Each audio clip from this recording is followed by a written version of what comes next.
Welcome to Go Local Live. I'm news editor Kate Nagel. We're here at the Navigant Credit Union Broadcast Center with former U.S. Senator, Rhode Island Governor, Warwick Mayor, and Warwick Councilman, Senator Link Chafee. Thanks for coming in today. Thanks, Kate. Appreciate it because you've been making some international headlines just as of yesterday.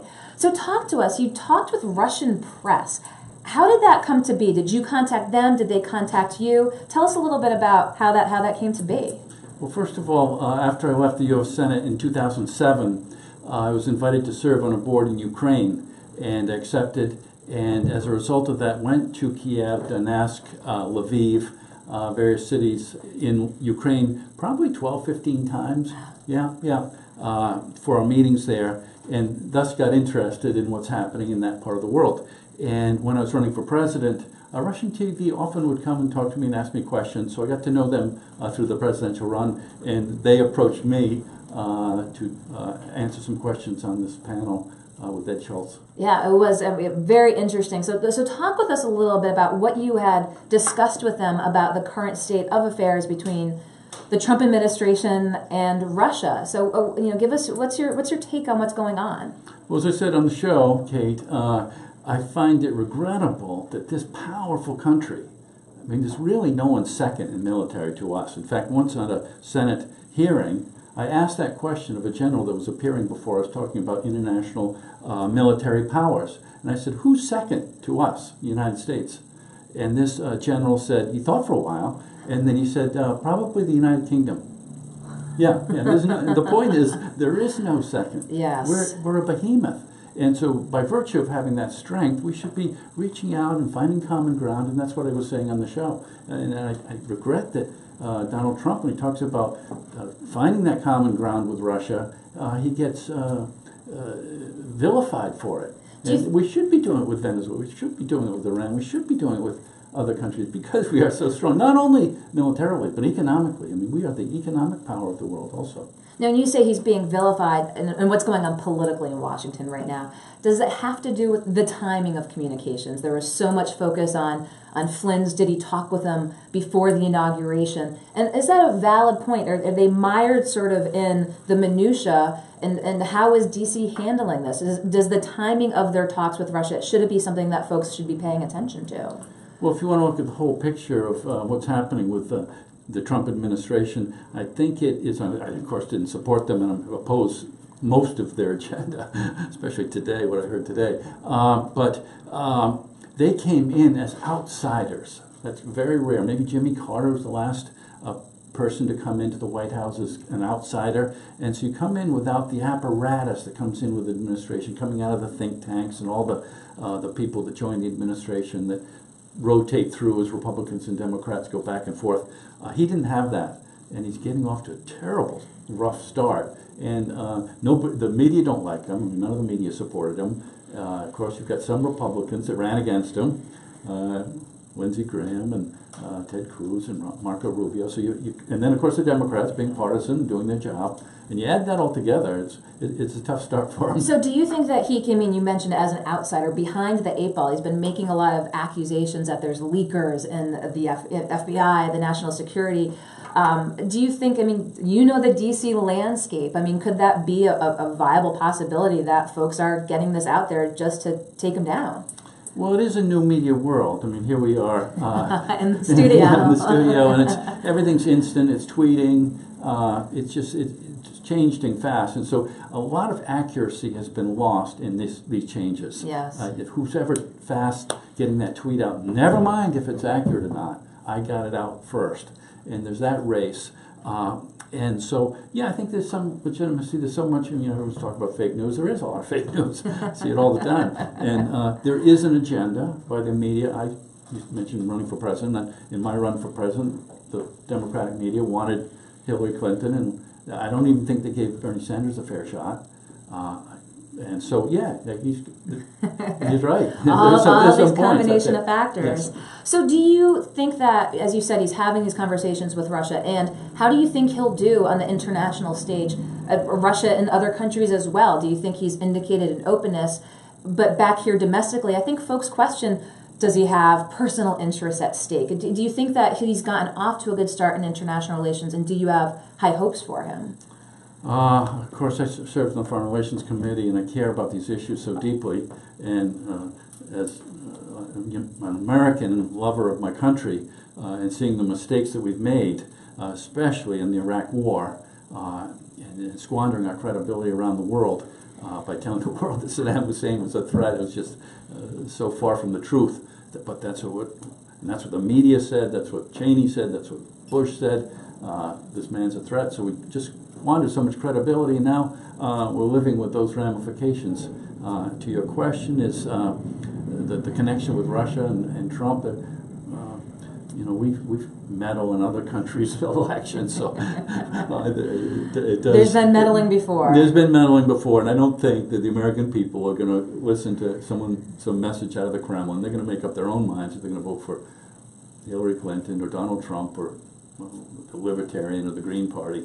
And it's not going to matter what's coming out of Russia. And Americans are going to make up their own minds. They will. Well, what do you think the state is of U.S.-Russian relations? I mean, is there a fear factor here? I mean, it's always sort of the great unknown, even since the Cold War. I mean, do you think relations right now, let's say from the Obama administration to the Trump administration, are they in good standing? Well, after the breakup of the Soviet Union, that was the end of their military alliance, which they called the Warsaw Pact. That was the end of the Warsaw Pact. It went away. And so Putin's point is, why doesn't NATO go away? And to the contrary, we even keep doing these military exercises and putting the missiles in some of the former Soviet countries, Estonia and wherever it might be. And that just angers the Russians, the Putins. It's provocative is what he calls it. This is provocative actions. And when you couple it with the fact that we did invade Iraq, well, naturally, they don't like to see that. We went in on false pretenses and invaded a sovereign country. You had those things together, and they have a right to question what's happening. So speaking of being the lone voice and the dissenting voice that had spoken out on issues when you were in office, let's tack to some domestic and Rhode Island issues here, and let's talk about 38 Studios. Obviously, you were opposed from the get-go, didn't want to throw more money at what was then a sinking operation, and then started the state's action to recoup that money. And here we just saw the end of the civil action. We've seen the end of the criminal investigation. Did you envision it playing out like this? Was this your intent when you had started these actions? Well, first of all, go back to the very beginning. I was going to a filming for an ad for my run for governor in 2010, and in the morning I heard that there was going to be approved that $75 million was going to go to Kurt Schilling and his video game company. And right from the beginning, I happened to have a scheduled call into a radio show, and right from the beginning I said, this is a crazy idea. So right from the very minute I heard it, I was opposed to it. And I wanted to go to the EDC board meeting where they were going to approve this $75 million to a retired baseball player, and Governor Kacheri wouldn't let me go in. I even went right to the building. So and you're the trooper concerned. came in and they said, no, you can't come in. And all I wanted to say is, we have an election for governor. Your term limited, Governor Kacheri. You're not going to be here. It's going to be me, or it's going to be Caprio, or it's going to be Robitaille, or it's going to be Block. It's going to be a new governor. Let them make this big decision on $75 million to a retired baseball player. Nonetheless, I did get elected. They sent out the money early before I even took the oath of office. I think we were in about $20 million. So I had to make the decision to just give it all up and waste $20 million, or try to see if this needle in the haystack would work. And I decided, let's see if we can make this work. And in the end, when Kingdoms of Amalur, their first game, didn't get other outside investment, that was really the end. And that was in February, and by April, the Kingdoms of Amalur came out in February. By April, Kurt Schilling met with Gordon Fox and I and said, I need more money. That was the film credits. Yep. And so I went to the EDC board. We had meetings. We had Kurt Schilling appear before us and try and tell us how the film credits could help him get solvent. And he just couldn't make that case, not only to me, but to all the members of the EDC, many of whom had approved the original. They were still there, left over from the old board, the Kacheri board. Yep. And then we couldn't justify it. So we said no, and that was the end of the company.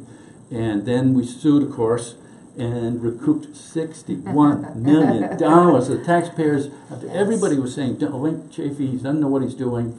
We plotted ahead, and George Zania and John Savage and Max Wistow and his team, we got it done, $61 million back. So very, very proud of that. I was going to say, you must feel a sense of a little personal vindication that your approach came out with the results. Yes. So often I've been right. I'm right about the Bush tax cuts, I'm right about the Iraq War, I'm right about 38 Studios, and everybody's saying Chafee doesn't know what he's talking about. But the main thing is getting the money back. Yes. And say, did you have a civil suit, did you have a criminal suit, but I got the money back. That's the main thing. Yes. $61 million, wish we could have gotten it all, but that's a good chunk. Well, it was interesting. I talked with Max Wistow immediately after that, and one of the things that I had discussed with him was, I focused on, his legal fees, but he said, do you know how much work I had to turn down because I was focused on that? So if you put it in that context, he wasn't doing that on top of all of his other, he was focused on that issue at hand, and now we're waiting to see if we can get the documents, the state police notes, and the governor's also petitioning the court for the grand jury documents. Do you think that we'll find in those documents information that will shed more light so we can put this to rest of how things played out and who was involved? I mean, what are you expecting to find out from these notes? Well, we had 10,000 pages of depositions. Mm-hmm. And so when you talk about what Max Wistow and his team might have made with their 16%, there were hours and hours, and I was 2 days being deposed. And the clock's running for these lawyer fees. And at the time, he hadn't recouped any money. Yeah. And so it was a big risk for him, putting all these hours in, as you said, not taking other business. And then the settlement started coming and got up to 61. So he got a worthwhile bit of return himself. But I was surprised when the deal was put together. I thought lawyers got higher than 16%. When I heard 16%, I was very, very happy. You said that this is a good investment for the taxpayers of Rhode Island. I have heard that. And God bless you for getting 16% because you put in so much work. So what do you think will happen if we get the criminal investigation notes, and let's say they're heavily redacted, or we come to find out that not a lot of people were actually interviewed from the criminal perspective?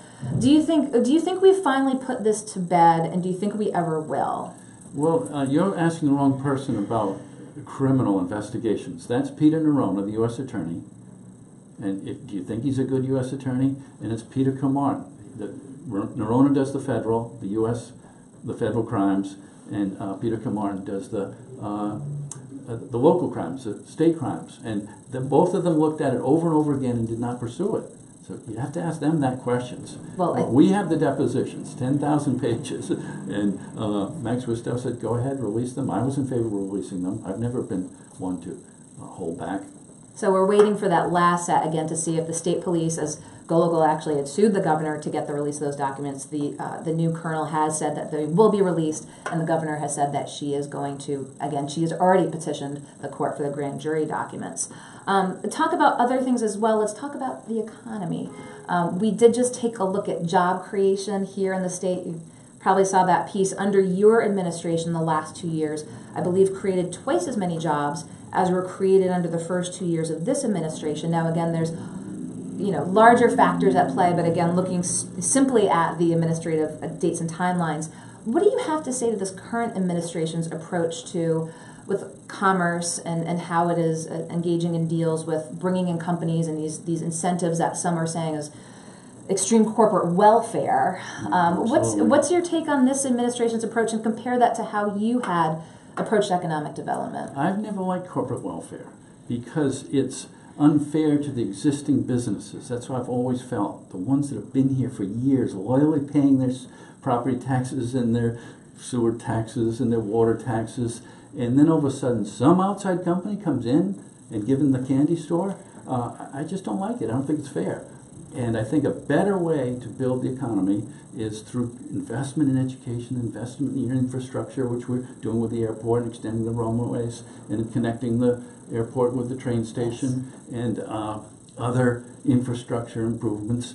And that's how companies are going to make a decision. And then lowering your taxes as much as you can and creating a good business environment. And under my approach, the unemployment went from over 11% to to below 5%, below 6%, 5 point something. And as you said, created more jobs and has created with the candy store approach. And what really bothers me, we brought in $61 million in our court case. We just talked about 38 studios. We're seeing that money go out the door to General Electric, to Johnson & Johnson. You don't get more wealthy companies. These billion-dollar companies. Billion-dollar companies. There goes all Max Wisto's hard work on behalf of the Rhode Island taxpayer out the window to GE and J&J. I don't like it. So you sound fired up. If Ben governor, or Ben senator, would you consider throwing your hat back in the political arena, seeing everything that's going on?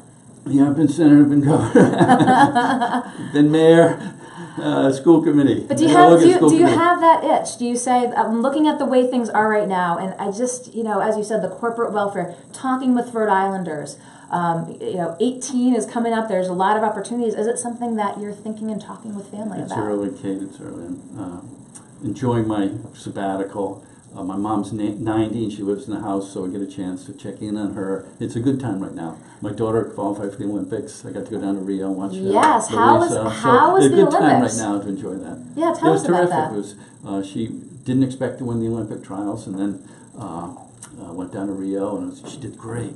She and her skipper. They had one bad day, but other than that, just especially they made the medal race, which is a big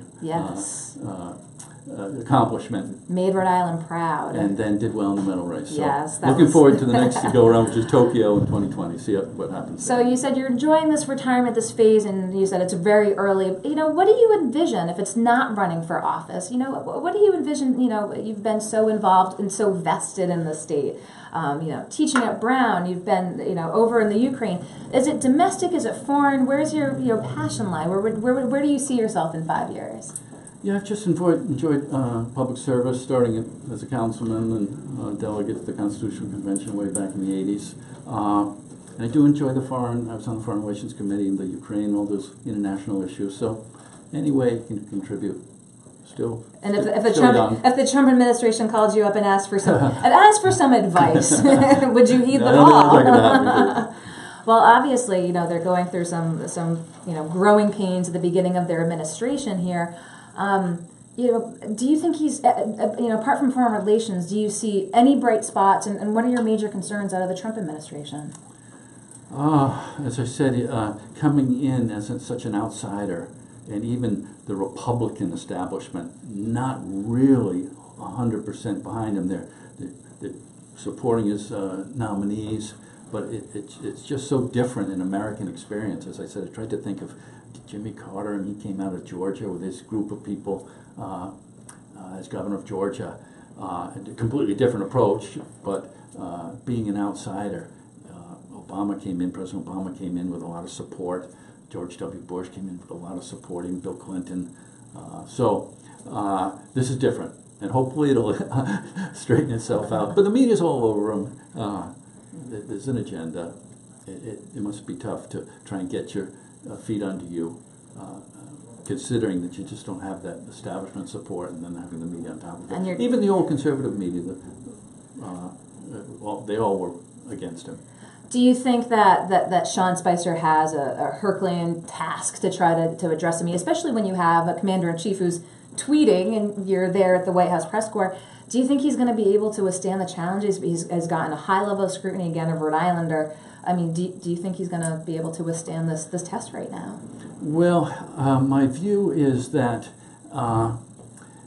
since Bill Clinton faced kind of a trivial impeachment process, that's still recent enough in our memories that Donald Trump must have that in. If I make one mistake, the next thing you know, the Democrats all want me out. You add in some of the Republican senators that I ran against, Rubio, Cruz, whoever they might be, there's the votes there. And so his strategy has been to motivate his base. Mm-hmm. Throw the red meat to energize that base. And it really struck me when he was in transition and he went to the Carrier Air Conditioning Company to announce that they would not be sending the jobs to Mexico, or an announcement along those lines. And all the workers were there. And Donald Trump was considering Mitt Romney for some position in the administration. Right. Secretary of State, yeah. Secretary of State. And the workers were all yelling, these are Trump supporters, by the demographic, you would guess. No Romney. No Romney, they're all chanting. No Romney. He heard that. And his base doesn't want him reaching out. And so it's red meat to energize the base. It's unfortunate in a way. I think he might, being a New Yorker, want to be a little better on the environment, be a little better on gay rights. He's from New York, after all. Tack to the middle, as they say, but he's not allowed to. Will we ever be able to tack back to the middle? You were always a moderate Republican and then an independent and a Democrat, that now defunct Mod Squad. Is it so polarized? Do you ever see the country being able to find that middle ground where we find ourselves now? That's the big question. Do we ever find that middle ground? The Senate is so close in all these elections. What is it, 53, 47 right now? And so every 2 years there's a fight for a majority of the Senate. And so during that 2-year lead up to it, it's partisan. No Obama nominees being approved, the Supreme Court not being approved. Now it's Trump, partisan. And so we're just stuck in this unfortunate rut. As someone who had been in the middle, again, wanted to pick your brain. If you ever make any decision about a future politically, we would hope that you would come here to Go Local to talk with us about it. Again, former governor, U.S. senator, or Kate mayor. Worked in Senator Chafee's office. Full disclosure, yes. You were there with my dad? No, just after. Okay. But in the Dirksen building. Yes. When you got in the seat. So I'd cut my teeth under Senator Chafee, a great experience in D.C., and I'm glad that he was able to come in today. Again, so if I ever have any announcement, I have to go to you. You have to come. It's been decided. So apologize to any other media. It's now been decided. Senator, I appreciate your coming in today. Look forward to talking soon, and we'll welcome